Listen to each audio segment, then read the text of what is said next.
Bali, ito na yung board natin, Manong. Ayan. Kung makikita mo, ay sariwa yung kanyang, ayan, yung kanyang mga coil, sariwa. Ayan, yung kanyang protector, ayan, okay pa yan. Tapos, yung kanyang final ay SC1022. Kung makikita mo dito, ayan o. Yung sinasabi mo na may operasyon, ay wala siyang operasyon yan. Intact yan na stock, yung kanyang SC1022. Ayan. Kasama na lahat yan. Tapos, dito sa likod ay sariwa pa yan. Ayan o. Wala pang tinanggal na pyesa dyan o pinalitan. Ayan siya.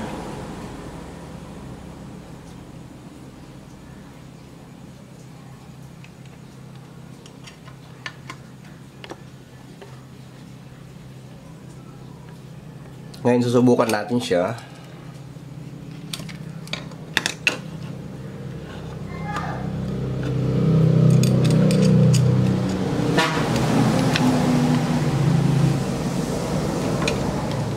Okay.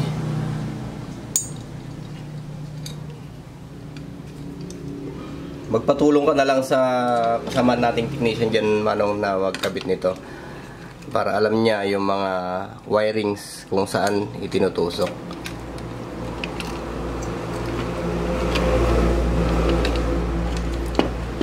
Check natin sa likod kung ayan, lumusot naman. Okay siya.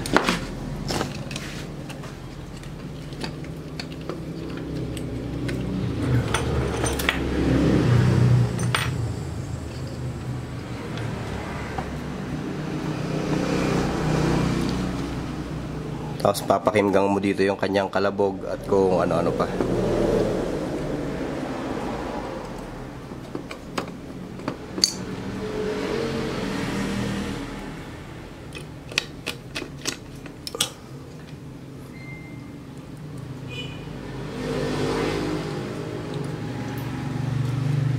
Yan, bali 3 tornilyo lang yung gagamitin natin.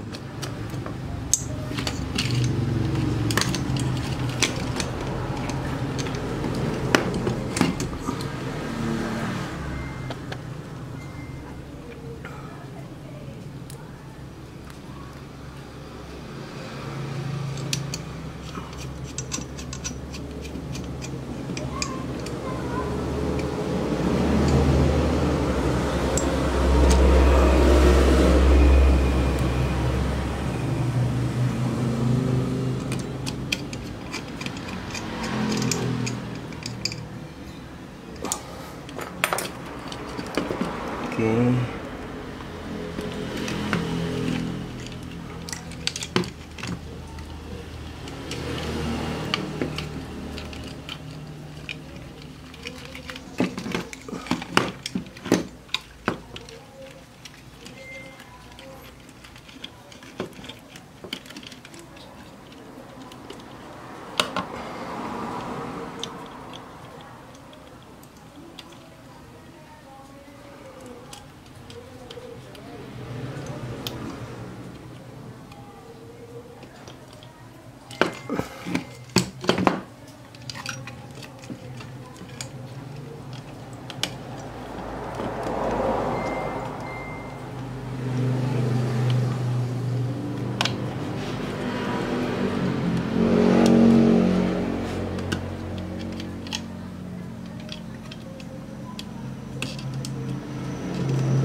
Maglagay lang tayo ng power cord niya.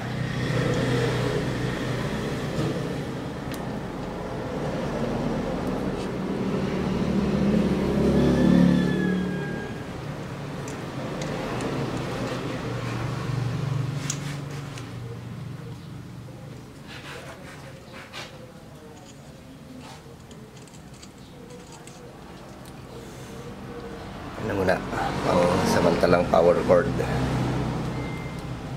Tapos maglagay tayo ng pansamantalang aerial nya. Lagay muna tayo ng pigtail pang test para sa power.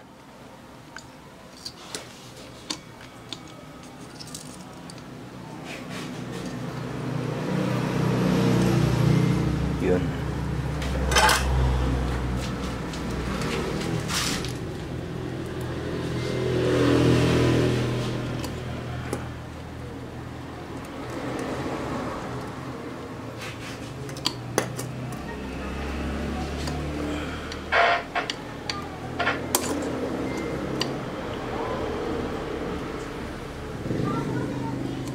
Okay, check natin yung kanyang frequency.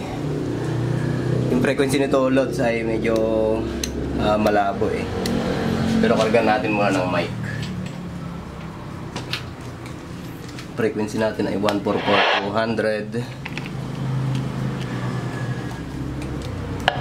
Yun okay. Okay, magkarga tayo ng ground dahil nakahiwa-hiwalay pa yan, Manong. Ayan o, hiwa-hiwalay pa yung mga radyo na yan. Pagka prenes mo yan, hindi maiwasan yung humming. Kaya maglagay tayo ng ground dito sa may aerial antenna. Ayan. Ayan. Kung napansin mo ay luminis. Kung tatanggalin natin ito, ayan o. Ayan, kakahumming yan. Pero pag ibalik natin yung ground, kasi hindi pa nga buo yan, hindi pa nakasalpak lahat, nawala yung humming niya. Kung papansinin mo yung kanyang kalabog, ayun siya. Ito yung receiver natin, yan.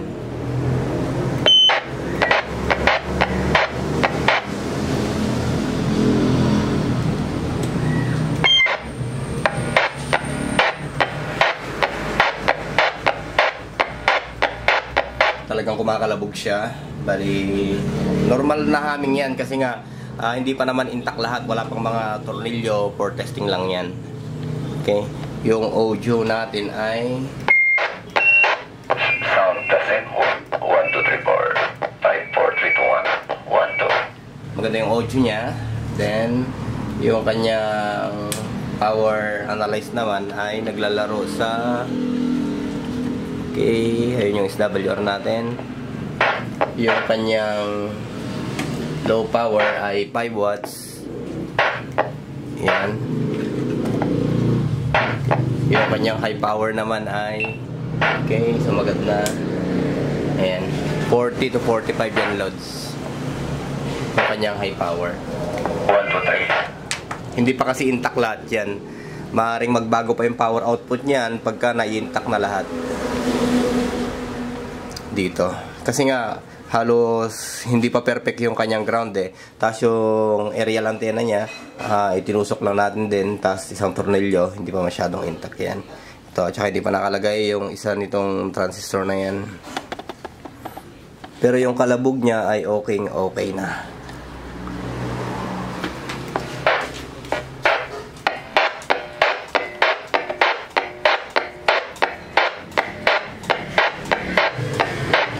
Maghanap tayo ng frequency kung saan may nag-uusap. Sana may nag-uusap para makapag-monitor tayo.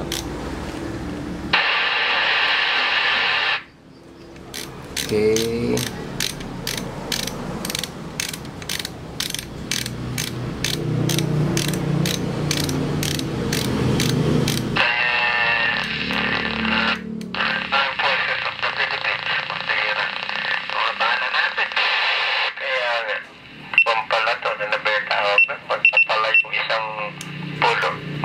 Nasasampu pa ng isang leader, mayroong katakbakan.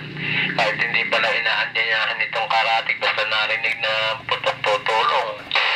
Eh, magkakasabakat kasi yan, eh, siyempre, grupo-grupo. Brotherhood. Kahit magkakaiba sila ng layunin, pero isa't terorista pa rin sila.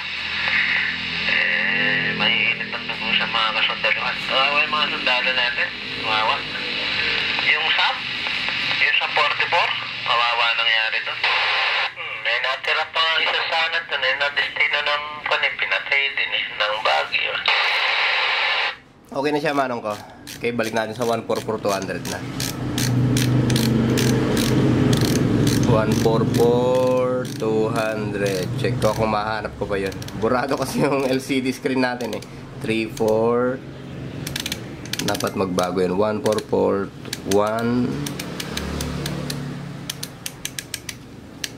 2. Siya na kaya yan? Yo.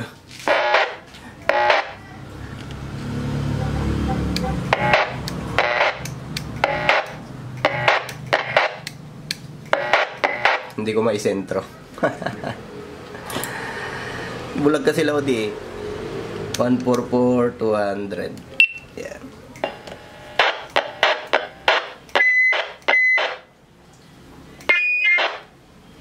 Check 1, 2, 3, 4, 5, 4, 3, 2, 1. Ayan o.